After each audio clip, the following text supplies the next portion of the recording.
नमस्कार, आपका स्वागत है हमारे इस बेहद खास प्रोग्राम धरती धुरारी के अंदर। और इसके पहले मैं आपको हमारे आज के विशिष्ट मेहमान से मिलाऊं, मैं आपको बता देना चाहता हूं कि भारतीय राजनीति 2014 के बाद बहुत बदल गई है।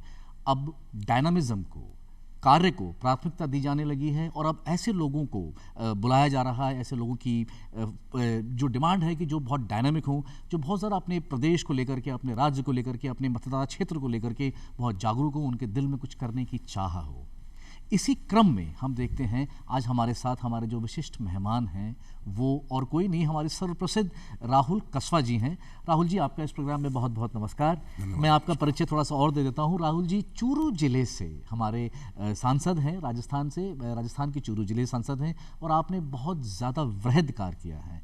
आप चूरू से बहुत ज़मीन से जुड़े हुए हैं और आपका परिवार एक लंबे अरसे के साथ चूरू से जुड़ा हुआ है। तो जितना चूरू को आप समझते हैं, मेरे ख्याल में बहुत कम लोग समझते हैं और शायद यही कारण है कि आपकी इतनी वहाँ पे लोकप्रियता है। तो राहुल जी, हम आपसे कुछ सवाल पूछेंगे आपके क्षेत्र के बारे में, आपके कार्य के बारे में। तो सबसे पहला सवाल ये है राहुल जी कि आपकी शिक्षा कहाँ से हुई? मेरी जो शिक्षा है वो मेरी हॉस्टल्स में रही है जी। और मैंने complete education Birla public school और Birla higher secondary school Pilani में ली है जी। मदर ने बहुत छोटी सी उम्र में हॉस्टल छोड़ दिया था जी। तो हॉस्टल में ही सारी पढ़ाई हुई मेरी और अच्छा सफ़र रहा। 13 साल का हॉस्टल का सफ़र निकाला है। उसके बाद दिल्ली विश्वविद्यालय से मैंने बीकॉम किया, फिर then I did my PG in marketing from National Institute of Sales in Delhi. बहुत ज़बरदस्त। तो यही हमारी शिक्षा का रहा है। ये जो इसका आपने स्कूल का जिक्र किया, आपकी स्कूलिंग बता रहे हैं, आपकी बिरला पब्लिक स्कूल पिलानी से हुई, तो आप किस हॉस्टल में थे? आप कौन से हाउस में? मैं स्टार्टिंग में था किशोर गृह से, मुझे आज भी याद है, डिसूजा मैडम थी हमारी वहाँ पे जी। फिर हम एक पाटनी हाउस था हमारा सीनियरिटी में, फिर हम वहाँ रहे, फिर राजस्थान हॉस्टल में रहे। तो अच्छा था वो किशोर गृह, मेरा लाइफ का बहुत किशोर हाउस जो मेरा था उसके किशोर हाउस बोलते हैं उसको जी, वो मेरा बहुत अच्छा एक्सपीरियंस है। मेरा नंबर भी थी 1828, मुझे आज भी याद है। मैं दर्शक बताना चाहता हूं आपको कि राहुल जी और मैं एक ही स्कूल से आते हैं। मेरी भी परवरिश बिरला पब्लिक स्कूल पिलानी से हुई है और आप शायद 1996 में पास आउट हुए थे।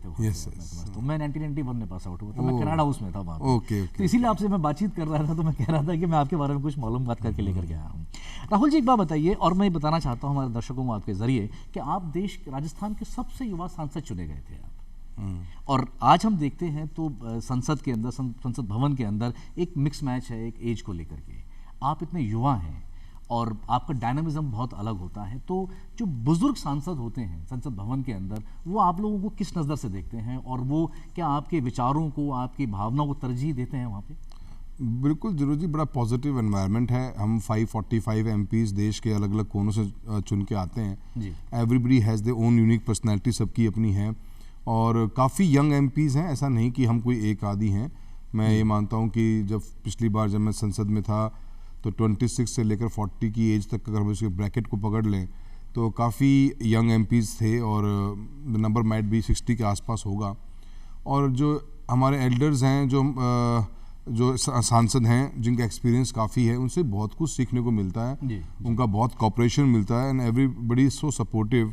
तो मैं ये समझता हूँ कि एक सांसद में जाने के बाद एक सांसद के रूप में बहुत कुछ सीखा है, अच्छे फ्रेंड्स बन जाते हैं आपके और आप एक अलग अलग पूरे देश भर के एक्सपीरियंस को वहाँ पे आप डिस्कस भी करते हो और सीखते भी हो और अलग अलग क्षेत्र की अलग अलग समस्याएं हैं, कैसे हमारे कलीग्स उनको हैंडल करते हैं। So you learn a lot, so it's a good experience. और मुझे आज तक हमने जो एक्सपीरियंस्ड हमारे सांसद हैं, जो काफ़ी एज्ड भी हैं, उनसे आप जब बातचीत करते हो तो उनका अनुभव तो लाइफ में ऐसी लर्निंग है जो लर्निंग आप बुक से कभी ले ही नहीं सकते। तो वो तो जितना उनके बारे में बोला उतना कम है। सो मैं ये मानता हूँ कि संसद के रूप में कि बड़ा पॉजिटिव एनवायरनमेंट है and everybody is too cooperative beyond the party lines also. Rahul ji, एक सवाल जो हम सबके आम लोगों के जहन में उठता है कि संसद भवन में जब आप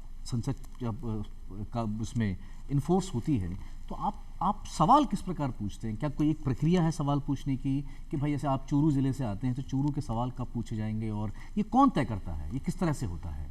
देखिए, बहुत नीट एंड ट्रांसपेरेंट सिस्टम है। 15 डेज से पहले हमारे को पर डे की मिनिस्ट्रीज़ के हिसाब से नोटिफिकेशन मिल जाता है कि पार्लियामेंट चलेगी इस बार, और इस बार ऑन मंडेज आप इन मंत्रालयों के क्वेश्चन पूछ सकते हैं। ऑन वीक डेज के अलग अलग डेज के हिसाब से आपका अलग क्वेश्चंस होते हैं। There are 2 types, one is starred questions, एक है अनस्टार्ड क्वेश्चंस है। स्टार्ड क्वेश्चंस लिस्टेड होते हैं जो 20 लॉटरी के थ्रू निकलते हैं, और हर एमपी अपने क्वेश्चंस डाल सकता है। 10 की नंबरिंग होती है, 10 क्वेश्चंस आप पर डे डाल सकते हो, और उसके बाद में उसमें से सिलेक्ट होते हैं 20 ओनली। तो 20 क्वेश्चंस सिलेक्शन होने के बाद में हमारा क्वेश्चन आवर होता है 11 to 12, उसमें वो पूछे जाते हैं। हमारे स्पीकर महोदय ओम बिरला जी का भी बहुत बहुत धन्यवाद है। कई बार उन्होंने 20 के 20 क्वेश्चंस 1 घंटे के दौरान पूरे करने का काम किया। अदरवाइज वो बहुत टफ होता है, क्योंकि बड़ा संक्षिप्त में नहीं, बहुत विस्तार में जवाब मिलता है मंत्री महोदय से। तो मैं उनकी बहुत बड़ी मैं ही क्या, सभी सांसद जो हैं उनकी तारीफ करते हैं इस बात की। और जो मुद्दे उठाने की जहाँ तक बात है, वो हमें एक 0 आवर मिलता है। 0 आवर में हम कोई भी अपनी कॉन्स्टिट्यूंसी का इशू उसको रेज कर सकते हैं। वो अगेन 20 लोग ही उठा सकते हैं। उसकी आपके मॉर्निंग में ही आपको डिपॉजिट करना पड़ता है अपना इशू, एंड वो फिर थ्रू लॉटरी सिस्टम निकल के आता है। तो कोई भी 20 लोग आप जिनका नंबर आ गया वो बोल सकते हैं। पर वही फिर धन्यवाद देना चाहेंगे स्पीकर महोदय का कि उन्होंने ऐसे प्लेटफॉर्म्स क्रिएट किए हैं पार्लियामेंट में, जहाँ पे बहुत एमपीज को और भी मौका दिया है लेट हाउसेस चलने के बाद भी। दर्शकों मैं बताना चाहूँगा आपको कि राहुल चूरू ज़िले से, जैसा मैंने बताया आपको, चूरू ज़िले से आते हैं और चूरू ज़िले के अंदर इंफ्रास्ट्रक्चर डेवलपमेंट पे बहुत काम कर रहे हैं। तो राहुल जी, आपकी अभी कुछ दिनों पहले ही अश्विनी वैष्णव जी से, जो रेलवे मिनिस्टर हैं, आपसे उनसे मुलाकात हुई थी और आपने इस बात की बहुत तरजीह दी थी कि रेलवे के इंफ्रास्ट्रक्चर को चूरू ज़िले में बढ़ाया जाए। तो उधर की तरफ कुछ प्रयास जो रहे हैं आप, कुछ रिजल्ट नज़र आए हैं आपको?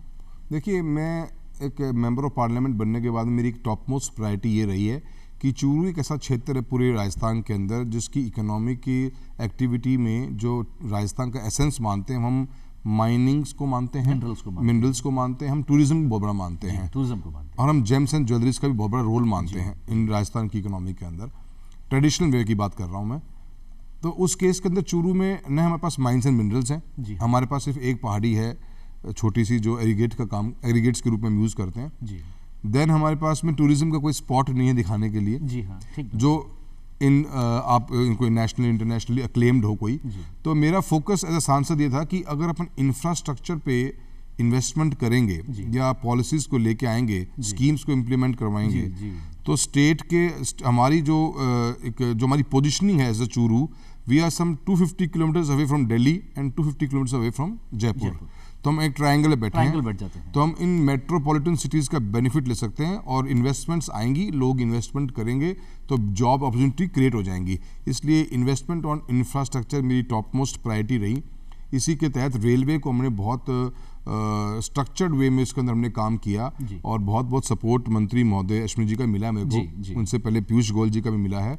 आज राजस्थान का जो व्यक्ति वैसे भी पूरे देश विदेशों में काम करता है, पर चूरू का बंदा आपको इस राजस्थान के अंदर ही नहीं पूरे हिंदुस्तान के किसी न किसी शहर में कोई न कोई व्यवसाय करता हुआ पक्का मिल जाएगा। जी, मैं अगर आपको बीच में रखने की हिम्मत करूं तो चूरू की बात आ रही है, चूरू के व्यवसाय की बात आ रही है, तो हम कैसे भूल सकते हैं श्रीमान लक्ष्मी निवास मित्तल जी को, जो कि दुनिया भर के स्टील मैग्नेट हैं, वो आपके ज़िले से ही आते हैं। बिल्कुल।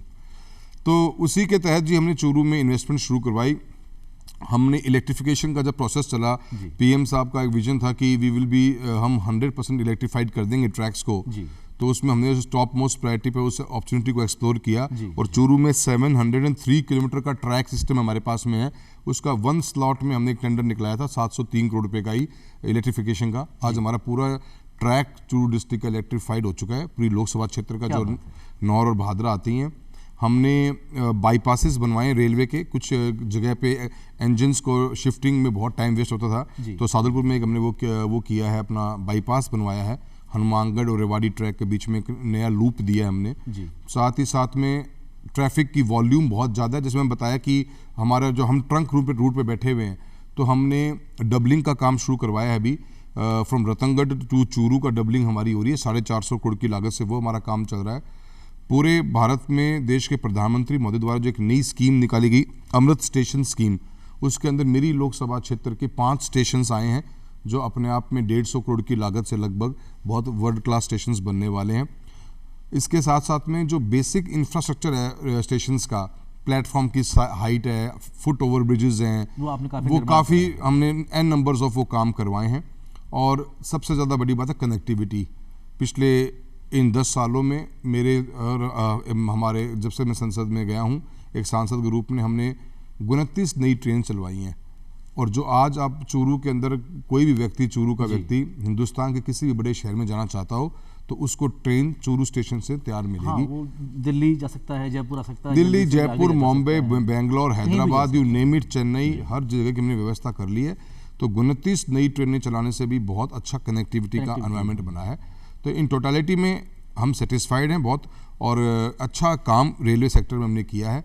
और मुझे उम्मीद यही है कि उसमें अश्विनी जी का बहुत बड़ा सहारा मिला, और चूरू को जो कहीं ना कहीं पिछड़े हुए थे इस रेल कनेक्टिविटी में, आज हम एट पार आ गए हैं। अच्छा, इसके साथ साथ आपने हाईवेज जो हैं, हमारे नेशनल हाईवेज को भी चूरू के साथ मतलब चूरू को जोड़ा है आप नेशनल हाईवेज, तो उधर की तरफ भी काफ़ी फोकस रहा है, आपने काम किए हैं। तो उधर उस क्षेत्र में क्या सफलता मिली है आपको? देखिए, जब मैं संसद में गया था तब एक 2013 के अंदर एक राष्ट्रीय राजमार्ग पाली टू अम्बाला सैंक्शन था, NH65, जिसका वर्क स्टार्ट भी नहीं हुआ था, क्योंकि वो हिंदुस्तान का one of the last BOT roads थी, build operate and transfer road थी। और उस कॉन्ट्रैक्टर के पास में फंडिंग की बहुत बड़ी प्रॉब्लम थी। गडकरी जी का धन्यवाद देना चाहेंगे, उन्होंने उनके इंटरवेंशन के बाद में उस कॉन्ट्रैक्टर को फंडिंग की अरेंजमेंट भी हुई और NHAI ने सपोर्ट किया, क्योंकि उसके बाद में 2013 के बाद में आज तक हम EPC पे रोड्स बना रहे हैं, इंजीनियरिंग, प्रोक्योरमेंट एंड कंस्ट्रक्शन के ऊपर रोड बनाते हैं। तो उसमें कॉन्ट्रैक्टर का पैसा लगता नहीं, government of India direct funding करती है, इट्स अ कैपिटल इन्वेस्टमेंट। तो उसके लिए हमने उस रोड को कंप्लीट किया, वो 3 लेन रोड बनी, आज वो 4 लेन पे चल रही है। उसके बाद में NH709 हमने सैंक्शन करवाया, उसका भी काम कंप्लीट करवा दिया। NH709 starts from Rajgarh and it goes till Panipat via Pilani and Rohtak. तो एक अच्छा राष्ट्रीय राजमार्ग NH709 बना। हाल ही में कुछ दिन पहले हमने एक new national highway NH703 gadget notification में उसको नोटिफाई करवा दिया है। It is the only national highway जो इन 4-5 सालों में सैंक्शन हुआ है, वो राजस्थान में चूरू जिले में हुआ है, Churu to Jalandhar. It is 450 kilometres long national highway बना है। तो 3 राष्ट्रीय राजमार्ग बने हैं, कुछ बाईपासेस बने हैं हमारे। तो रोड इंफ्रास्ट्रक्चर में भी हमने बहुत अच्छा काम किया है। साथ ही साथ में भारत सरकार की हमेशा मेरा फोकस एक स्ट्रेट अवे रहा है कि गवर्नमेंट ऑफ इंडिया कोई स्कीम लॉन्च कर रही है तो I should be the first beneficiary of that, और मेरा डिस्ट्रिक्ट उसकी बेनिफिट ले। अभी गवर्नमेंट ऑफ इंडिया ने सेतु बंधन स्कीम लॉन्च करी CRIF फंड्स के थ्रू। उस स्कीम का मतलब ये था कि जितने भी आपके रेलवे क्रॉसिंग्स हैं लिविंग नेशनल हाईवे को छोड़ के जो भी आपका रेलवे क्रॉसिंग है, चाहे वो स्टेट हाईवे है, सिटी रोड है, विलेज रोड है, उसके ऊपर गवर्नमेंट ऑफ इंडिया ROBs या RUBs बनाएगी। ये प्रपोजल आया, ROBs कहते हैं रेल ओवर ब्रिज को, और RUB कहते हैं रेल अंडर ब्रिज। बिल्कुल। तो उसका जब प्रपोजल बना तो हमने बड़ी मेहनत करके DPRs फटाफट रेडी करवा ली थी। राजस्थान को 14 ROB की सैंक्शन मिली है फर्स्ट लॉट में। उस 14 में से 3 चूरू को सैंक्शन हुई है, जो 150 करोड़ की लागत से 3 बहुत शानदार, एक चूरू सिटी के अंदर, एक राजगढ़ सिटी में, और एक रतनगढ़ के पास पड़िहारा के अंदर ROB से काम चालू होने वाला है। देखिए, ये एक फ़र्क होता है डायनामिज्म का, ये एक फ़र्क होता है एक युवा सोच का, ये एक फ़र्क होता है युवा जोश का, जिससे आप आगे चलते हैं, जिससे आप अपने राज्य को, अपने ज़िले को, अपनी कॉन्स्टिट्यूएंसी को आगे बढ़ाते हैं। राहुल, बहुत शानदार आप बता रहे हैं काम किया है आपने, ऐसा लगता है इस बात से तो। और वाकई में आज हम चूरू को देखें तो चूरू अपने आप में एक नक्शे पे उभर करके आ रहा है।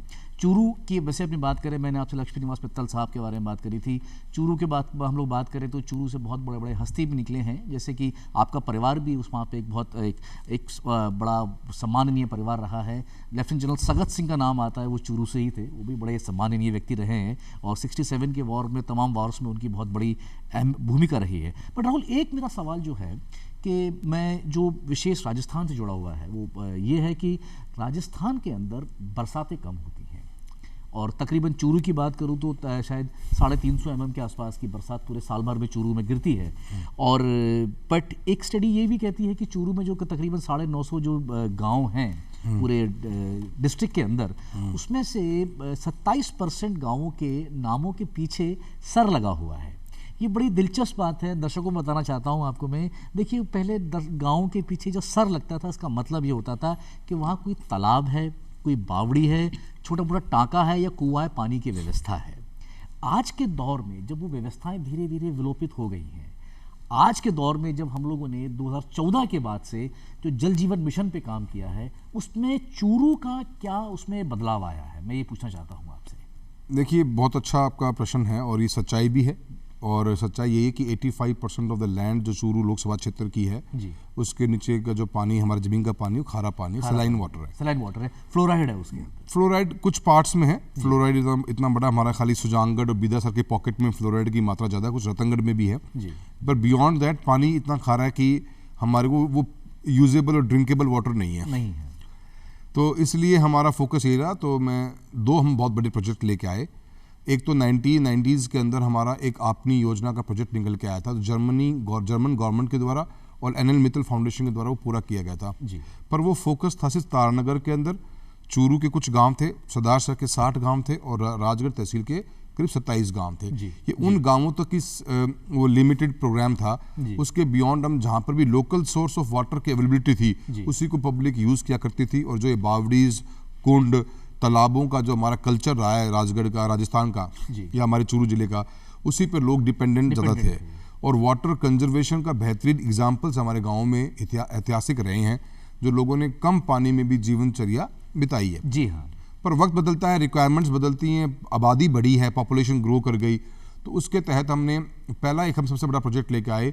हम लेके आए बुंगी परियोजना, जो हमारे मुख्यमंत्री महोदया वसुंधरा जी के द्वारा चूरू जिले को भेंट की गई। 450 करोड़ रुपए की योजना, करीब 200 गाँवों को पीने का पानी देने का प्रोग्राम था जी। वो वाटर हम सोर्स कर रहे थे इंदिरा गांधी कैनाल से पानी, और वो पीएसपी के मार्फत पॉइंट होता हमारा विलेज कम्युनिटी लेवल के ऊपर हमने एक पॉइंट पीएसपी बनाई थी। वहाँ पे लोग पानी लेके जाएंगे और अपना घरों में पानी को कंज्यूम कर लेंगे जी। वो योजना हमारी 2018 में कंप्लीट हो गई थी। उसी के दौरान हमने अपनी योजना फेज 2 लॉन्च कराई थी, जो थी सुजानगढ़ और रतनगढ़ के लिए जी। वो भी योजना हमारी अच्छी चली, वो भी पीएसपी पॉइंटेड थी जी। और भादरा के अंदर हमारे पास में कनाल सिस्टम है, नौहर में भी हमारे पास काफ़ी कुछ कनाल सिस्टम है, उनका वहाँ से अवेलेबिलिटी पानी का हुआ। पर पानी मेरा फोकस था, जैसे मैं पहली बार आपको कहा कि इंफ्रास्ट्रक्चर हमारी टॉप मोस्ट प्रायोरिटी रही है। तो railway, highways, electricity and water, अगर इन 4 चीज़ों को अगर हम कंप्लीट कर देते हैं तो पब्लिक वहाँ से शुरुआत करती है जीवन को आगे बढ़ाने के लिए। तो जब ये जल जीवन मिशन हमारा आया, उसके बाद हमने इसको बहुत अच्छी प्रायोरिटी पे काम डिस्कस किया, पर बीती हुई गवर्नमेंट है उसको इतनी सिंसियरली नहीं लिया। 2024 तक देश के प्रधानमंत्री नरेंद्र मोदी जी की हर एक योजना की खूबसूरती ये होती है कि अगर वो स्टार्ट होगी एक डेट पे होती है, वो ख़त्म भी होगी तो एक डेट पे ही होगी। तो it's always a close ended, ऐसा ओपन एंडेड नहीं है कि सालों साल स्कीम चलती जा रही है आपकी। तो जल जीवन मिशन 2024 तक देश के 90% घरों में पीने का पानी देने का एक प्रोग्राम था। 90% इसलिए था क्योंकि इसमें 20 घरों तक की ढानियों को शामिल किया गया था जी। और इसलिए हमने 90% कहा, कभी 100% नहीं कहा। तो ये प्रोग्राम बहुत अच्छा रहा, तो इसको हमने कॉन्स्टिट्यूंसी में लॉन्च किया।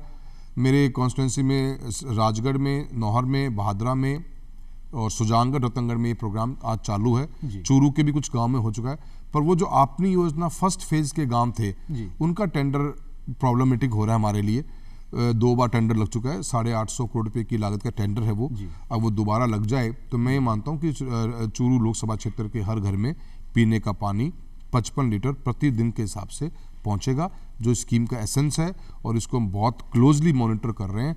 और साथ ही साथ में वाटर कंजर्वेशन को भी हमने छोड़ा नहीं जी। वो तो हमारी तकनीक है, वो हमारी तकनीक है। जल स्वावलंबन योजना मुख्यमंत्री वसुंधरा जी द्वारा चलाई गई थी, बहुत ऐतिहासिक योजना है। और इस बार जब 75वीं आज़ादी की हमने वर्षगांठ बनाई, अमृत महोत्सव हम बना रहे थे, तो देश के प्रधानमंत्री महोदय ने हम सबसे एक आह्वान किया था कि अमृत सरोवर बनाए जाए 75। हर एक मेंबर ऑफ पार्लियामेंट अपने क्षेत्र में 75 अमृत सरोवर बनाएं। हमने करीब 140 ऊपर बना दिए हैं, बहुत सुंदर बन के आए हैं। वो वाटर कंजर्वेशन का बेहतरीन उदाहरण होगा। हम रनिंग वाटर को रोकने का काम करेंगे, तो वो हमने वाटर के ऊपर भी अच्छा फोकस किया है। बस ये हमारा 850 करोड़ रुपए का जो ये टेंडर है जल जीवन मिशन का, तारानगर तहसील इंपॉर्टेंट है उसमें, और वो हो जाता है तो उसके बाद में हमारी लोकसभा क्षेत्र में ड्रिंकेबल वाटर की कोई कमी रहनी नहीं चाहिए। बहुत सुंदर। मैं राहुल जी आपको एक छोटा सा वाकया तो क्या है, मतलब ये हमारे इतिहास में दर्ज है, वो बात कहना चाहता हूँ। प्रधानमंत्री जी कई बार कहते हैं देखिए कि चुनौतियों में संभावनाएं होती हैं, जो मुश्किलें आती हैं तो उसमें आप चुनौतियां ढूंढिए और उनसे आगे बढ़ने का प्रयास कीजिए। राजस्थान का जो जिला है, जहाँ जो जिला जिस जगह से आप चूरू से आते हैं, दर्शकों में बताना चाहता हूँ उसको हम उस आसपास के एरिया को मारवाड़ कहते हैं, जहाँ पर कि शेखावटी जो कहलाता है। शेखावटी। मारवाड़ का जो एक्चुअल मीनिंग जो है, आप अगर देखें तो अंग्रेजी में कहते हैं उसको लैंड ऑफ डेथ। वहाँ पे हर चीज़ की कमी है, हर रिसोर्स की, हर संसाधन की कमी है, और जो सबसे बड़ा संसाधन जो कि जीवन यापन के लिए ज़रूरी है, पानी, उसकी बहुत कमी थी। अब पानी की कमी हमारे सामने एक चुनौती थी। राजस्थान के लोगों ने, उस भाग के लोगों ने उस चुनौती का सामना किया और उसको एक संभावना बनाया। पानी को उन्होंने सहेजना सीखा, पानी का इस्तेमाल करना सीखा, और पीढ़ी दर पीढ़ी, साल दर साल, सैकड़ों सालों तक ये करते करते ये उनकी साइकोलॉजी में चला गया। और ऐसा स्टडीज़ कहती हैं कि पानी को सहेजने की और पानी को ढंग से इस्तेमाल करने की सोच ने उनके दिल के अंदर, उनके जहन के अंदर एक तरह की एंटरप्रेन्योरशिप डेवलप करी, जिससे कि मारवाड़ियों ने फिर पैसे को भी उस तरह से सहेजा और व्यापार में लगाया और अपने आप को इतना बड़ा मकाम हासिल किया कि हिंदुस्तान का तकरीबन बहुत बड़ा हिस्सा व्यापार का राजस्थानियों के हाथ में है, मारवाड़ियों के हाथ में है। मैं इसमें एक बात और भी जोड़ना चाहूँगा। जी, जी। सलाइन वाटर था, हमारा खारा पानी है ज़मीन के नीचे जी। वो एक हमारे लिए लायबिलिटी थी थोड़ी बहुत, जी। पर हमने उस लायबिलिटी को भी अब एसेट के रूप में एक्सप्लोर करना शुरू किया है। हमारी लोकसभा क्षेत्र के अंदर हम श्रिम्प फार्मिंग कर रहे हैं, झींगा मछली का पालन कर रहे हैं, जो झींगा सिर्फ खारे पानी में होता है। 80% झींगा इस कंट्री से जो एक्सपोर्ट होता है वो आज की तारीख में आंध्र प्रदेश उसका लीड रोल अदा करता है। 80% वॉल्यूम ऑफ बिजनेस है वो आंध्र प्रदेश के पास में ही है। पर काफ़ी एक्सप्लोर करने के बाद में एक अपॉर्चुनिटी नज़र आई और अब हम खारे पानी जो ज़मीन के नीचे था उसको हम इस्तेमाल करके अब झींगे की खेती कर रहे हैं। क्या बात। और झींगे की खेती के हमारे 2200 पॉन्ड लग गए हैं। हम inland fishery government of India ने लॉन्च करी, उसका एक बहुत अच्छा 25 से 30 हज़ार करोड़ का बजट का भी गवर्नमेंट ने प्रावधान करा। जैसे ही वो स्कीम लॉन्च हुई तो हमारा फोकस फिर उस पर गया कि मैं ये स्कीम आई है तो उसका बेहतरीन फ़ायदा लेना चाहिए, और उस फ़ायदे को लेते हुए आज चूरू ज़िले के अंदर हम काफ़ी बड़े मात्रा में किसानों को जोड़ रहे हैं इससे। हमने चूरू में एक फिशरी का ऑफिस भी खुलवा दिया है। अभी हम भारत सरकार और स्टेट गवर्नमेंट की पार्टनरशिप में 60-40 के अंदर 100 करोड़ रुपीस का एक एक्वा पार्क लेके आ रहे हैं जो झींगे को प्रमोट करेगा। द मोमेंट हम 1000 हेक्टेयर जमीन को टच कर जाएंगे उस दिन हमारे पास में फूड प्रोसेसिंग यूनिट्स अलग अलग आ जाएंगी। अगेन दिल्ली हमारा मार्केट है, नज़दीक है, उसको एक्सप्लोर करना चाहते हैं। कंट्री करीब 25,000 करोड़ से ऊपर का झींगा एक्सपोर्ट करती है हर साल, तो ये बहुत बड़ा एक अपॉर्चुनिटी है। तो उस खारे पानी को भी हमने एक अपॉर्चुनिटी में बदला है और हम उम्मीद करते हैं कि आने वाले समय में चूरू भी एक हब बनेगा इनलैंड फिशरी का। बहुत सुंदर। देखिए रेगिस्तान के अंदर झींगा पैदा होगा, यही मैं आपसे बार बार कह रहा हूँ कि ये फ़र्क होता है युवा सोच का, युवा जोश का, डायनामिज्म का। राहुल बहुत अच्छा लग रहा है आपसे बात करके। एक बात ये और मुझे बताएं कि जैसे कि चूरू ज़िला में ज़िले में जो प्रधानमंत्री का जो अपना एक फसल बीमा क्लेम था उसमें शायद चूरू अग्रणी रहा है, वो भी आपका बड़ा भागीरथी प्रयास था। वो किस तरह से किया और उसके पीछे क्या मोटिवेशन था आपका, और आज कहाँ पे हैं हम लोग उसमें? देखिए फिर मैं वही कहना चाहूँगा, मेरा हमेशा फोकस एक चीज़ पे ही है और वो है गवर्नमेंट की स्कीम। 2016 से पहले भी इस देश के अंदर प्रधानमंत्री फसल बीमा योजना चलती थी। चलती थी। देश के प्रधानमंत्री महोदय का मैं समझता हूँ आज़ादी के बाद किसानों को, और एटलीस्ट मेरे क्षेत्र के किसानों को सबसे बड़ा तोहफा यही है कि प्रधानमंत्री फसल बीमा योजना के अंदर जो प्रीमियम की राशि है उसको 60-70% पे कैप्ड थी। गवर्नमेंट ने एक पॉलिसी चेंज करी और वो 90% पे ले गए कि 90% तक का प्रीमियम राशि सेंटर और स्टेट पार्टनरशिप में भरेगा। और उसके अंदर किसान का 2 और 1.5% रबी और खरीफ के हिसाब से प्रीमियम की राशि जानी थी। तो बड़ा मिनिमम सा किसान का इन्वॉल्वमेंट रखा उसमें, बाकी स्टेट्स और सेंटर ने दिया। ये वेदर बेस्ड इंश्योरेंस स्कीम है, मौसम आधारित बीमा योजना है ये। और मौसम की सबसे बड़ी मार कहीं पड़ेगी तो आप राजस्थान के अंदर चूरू का नंबर पक्का ही आएगा। बताते हुए बड़ी खुशी है, इसको हमने बहुत प्रमोट किया, लोगों में बहुत जागरूक थे। हमारा भादरा अग्रणी रहा है इसके अंदर, हमारा नौहर तहसील बहुत अग्रणी रही है। काफ़ी वहाँ के किसान जागरूक रहे हैं और जागरूकता के साथ साथ उनकी जागरूकता से देख देख के पूरे ज़िले में जागरूकता बढ़ी है। बीते हुए 7 साल के अंदर 6 साल ही हुए हैं अभी, 7वें साल का हमने क्लेम लिया नहीं अभी। 7 साल के अंदर पूरी लोकसभा क्षेत्र में प्रधानमंत्री फसल बीमा योजना के द्वारा जो क्लेम डिसबर्समेंट हुआ है मुझे बताते खुशी होती है, हम 7200 करोड़ रुपए का क्लेम डायरेक्ट किसानों को दे चुके हैं। बहुत शानदार, बहुत शानदार। 7200 करोड़ का क्लेम किसानों के हाथ में डीबीटी के मार्फत गया, डायरेक्ट बेनिफिट ट्रांसफर। जी हाँ। आधार बेस्ड पेमेंट है, कहीं कोई इन्वॉल्वमेंट नहीं, कोई करप्शन नहीं, कोई करप्शन तो है नहीं, ट्रांसपेरेंसी पूरी रखी गई। मेरे भी 2 ब्लॉक्स हैं, सुजानगढ़ और रतनगढ़, जहां पे अभी इसकी इतनी प्रमोशन नहीं हुई, उसको भी हम फोकस कर रहे हैं। आने वाले समय में वो एरिया भी हमारा बहुत अपलिफ्ट हो जाएगा। इसमें कुछ लकूने रहते हैं क्योंकि पॉलिसी है, पॉलिसी पैन इंडिया डिसाइड होती है और देश का अलग अलग कोना अलग अलग व्यवस्था से चलता है। समय समय पे चेंजेस इसमें लाए गए हैं और भी जो चेंजेस की रिक्वायरमेंट होगी वो लाएंगे। किसानों की सहूलियत के लिए ये एक ऐसी बीमा पॉलिसी जिसको हमने ब्लॉक लेवल पे ले गए हैं। हर एक इंश्योरेंस कंपनी का एजेंट या उसका ऑफिसर इंचार्ज डिस्ट्रिक्ट हेडक्वार्टर के साथ साथ में तहसील हेडक्वार्टर पे बैठेगा ताकि किसानों की कोई भी समस्या है उस समस्या को आएगा। क्योंकि इसमें जब मनी इन्वॉल्व है तो इसमें और अलग अलग किस्म की गतिविधियां बढ़ जाती हैं। उनको रोकना हमारी प्राथमिकता है। और एक सबसे बड़ा प्रोग्राम अभी गवर्नमेंट ने चलाया, मेरी पॉलिसी मेरे हाथ। इस पॉलिसी से किसान ने क्या पॉलिसी कटवाई, कौन सी कटवाई, उसका पूरा एक लेखा जोखा किसान को मिलता है। तो ये बहुत बेहतरीन योजना है और आज हम राजस्थान के नंबर 1 में हैं।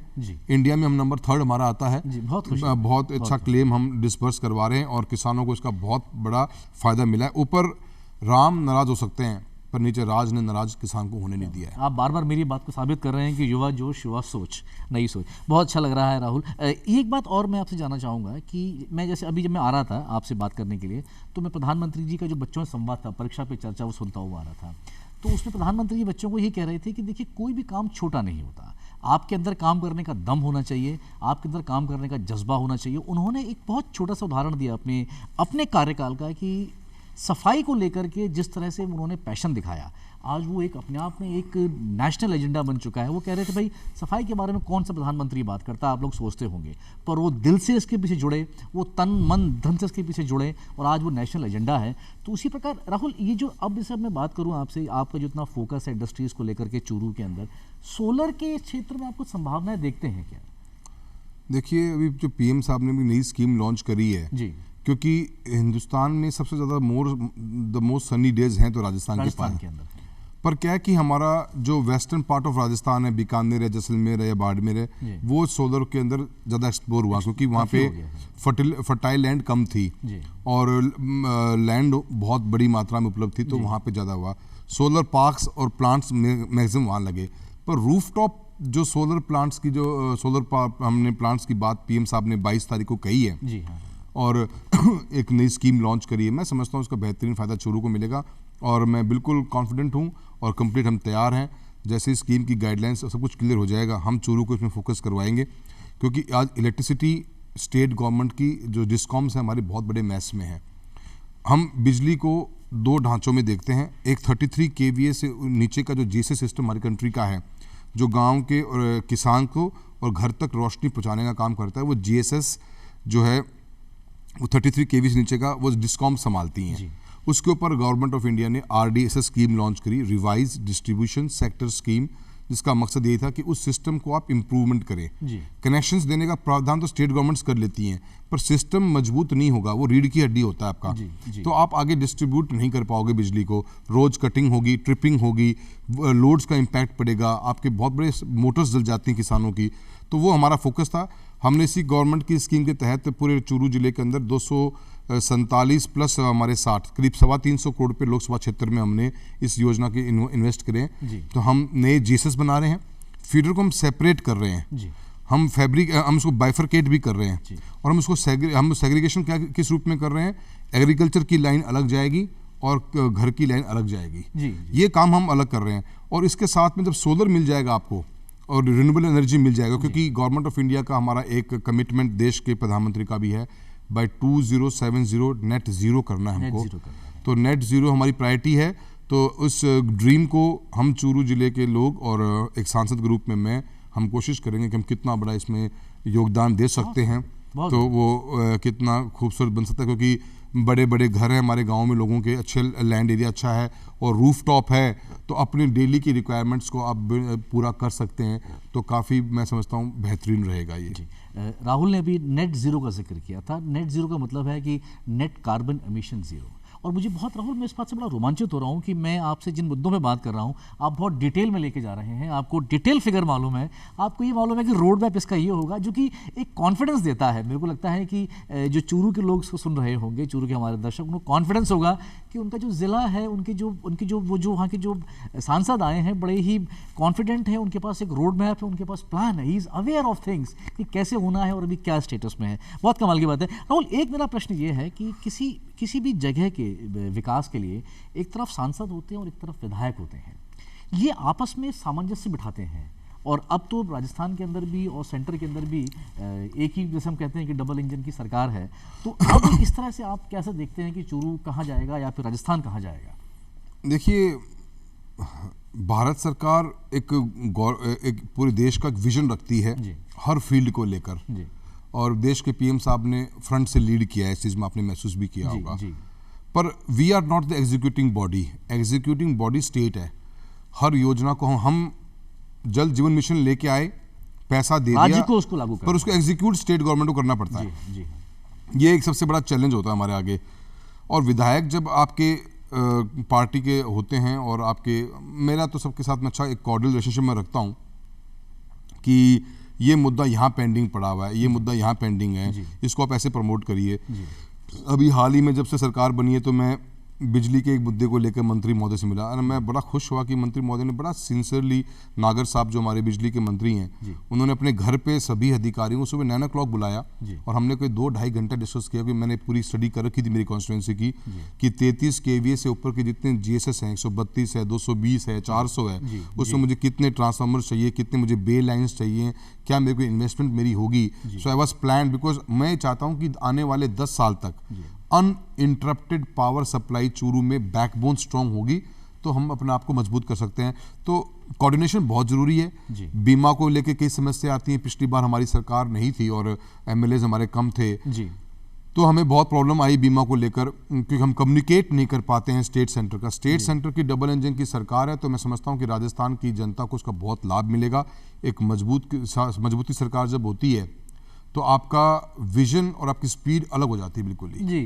तो इसका इम्पैक्ट जरूर डेवलपमेंट में पड़ेगा और एक राजस्थान भी जो हम विकसित भारत 2047 तक का ख्वाब देखते हैं और जो पीएम साहब का ड्रीम है उसको हम पूरा करने में बहुत कामयाब होंगे। बहुत शानदार। राहुल, एक ये बताएं, आप अमूमन दिल्ली रहते हैं, संसद में आप जाते हैं और फिर आप जयपुर भी आपका आना जाना रहता है, फिर आप चूरू के लिए भी समय निकालते होंगे, तो ऐसे परिवेश में, ऐसे माहौल में आप अपने जो आपके जो मतदाता हैं, आपकी जो जनता है, आप उससे किस प्रकार जुड़ते हैं? क्या क्या माध्यमों से जुड़ते हैं आप उनके साथ? देखिए, वैसे तो हम जो प्लेटफॉर्म अवेलेबल है वो उसको हम एक्सप्लोर करते हैं, चाहे वो सोशल मीडिया का हो और मोबाइल फ़ोन्स पे। तो एक ऑपरेटर की ज़िंदगी होती है सांसद की, टेलीफोन ऑपरेटर हैं ही हम। 6 घंटे 7 घंटे तो हमारे पक्के दिन के जाते हैं। तो क्या आपका नंबर जनता के बीच में? हाँ, 100%। वो बहुत शानदार। आप जब तक, क्योंकि मेरे फादर भी एक पॉलिटिशियन रहे हैं और मैं उनकी यूएसपी यही मानता हूँ, कनेक्ट। जब तक पब्लिक का कनेक्ट नहीं, वो कनेक्ट आपका पीए कभी पूरा नहीं कर पाएगा। वो कनेक्ट तो आपको खुद को पूरी करनी पड़ेगी।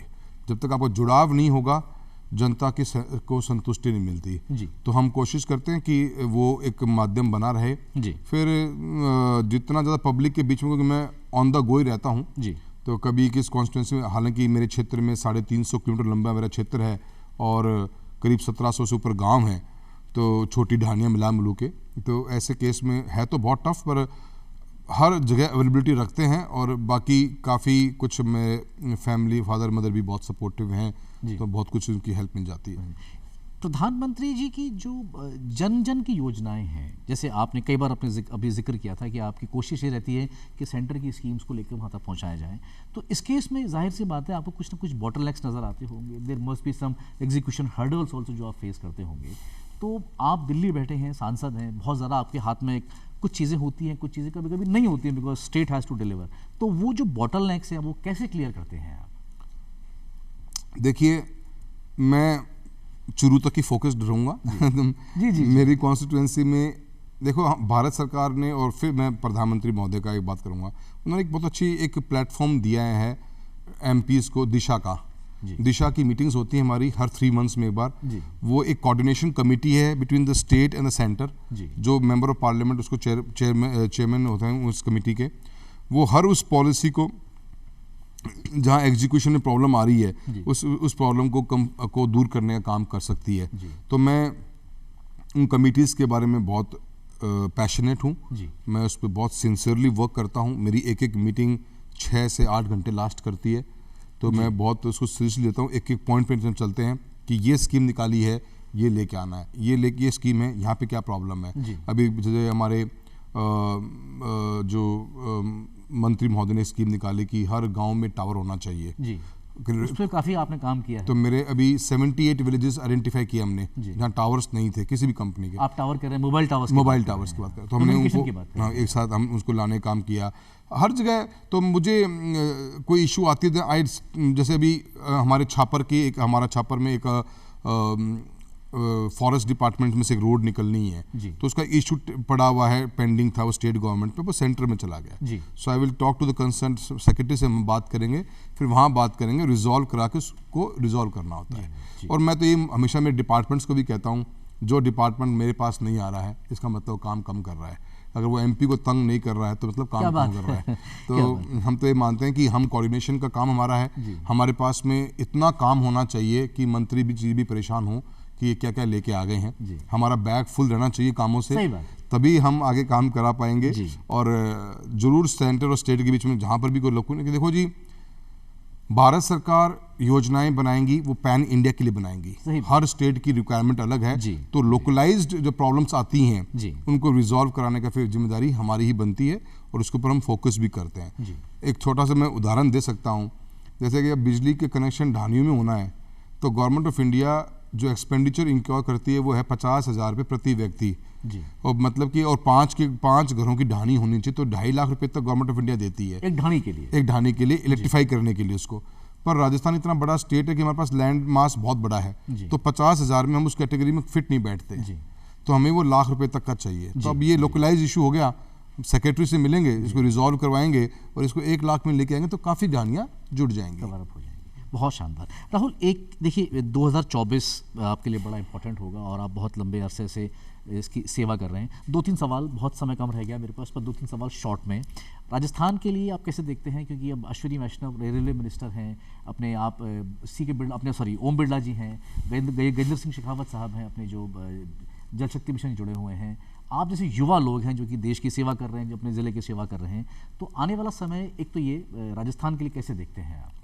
देखिए, मैंने तो आपको बीच में भी बात कही थी कि डबल इंजन की सरकार है और भजन लाल जी हमारे मुख्यमंत्री महोदय के रूप में यंग हैं और एनर्जेटिक भी हैं। हमारी प्रायोरिटी ये रहेगी, जो पीएम साहब का विजन है विकसित भारत 2047 तक, उसके ऊपर जो भी हम लोगों को कदम उठाने हैं उसके ऊपर हम फोकस होकर काम करेंगे। और गवर्नमेंट ऑफ इंडिया की जो स्कीम्स हैं, जो फ्लैगशिप प्रोग्राम्स हैं, जिनको पीछे की गवर्नमेंट्स ने कंप्लीट नहीं होने दिया, उनको टॉप मोस्ट प्रायोरिटी पर रखकर उन स्कीम्स को पूरा करेंगे।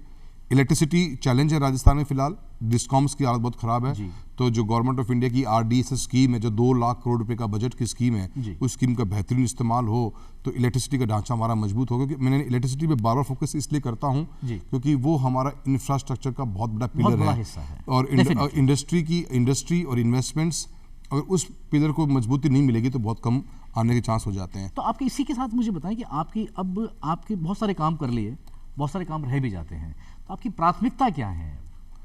मेरा प्राथमिकता वही डे 1 पे रहेगी, जो government of India schemes launch करेगी उसके ऊपर हमें डिस्ट्रिक्ट को टॉप पे रखना है, और इन्वेस्टमेंट्स कैसे आएँ उसको लेके आना है, हमारी जो टॉप मोस्ट प्रायोरिटी रहेगी।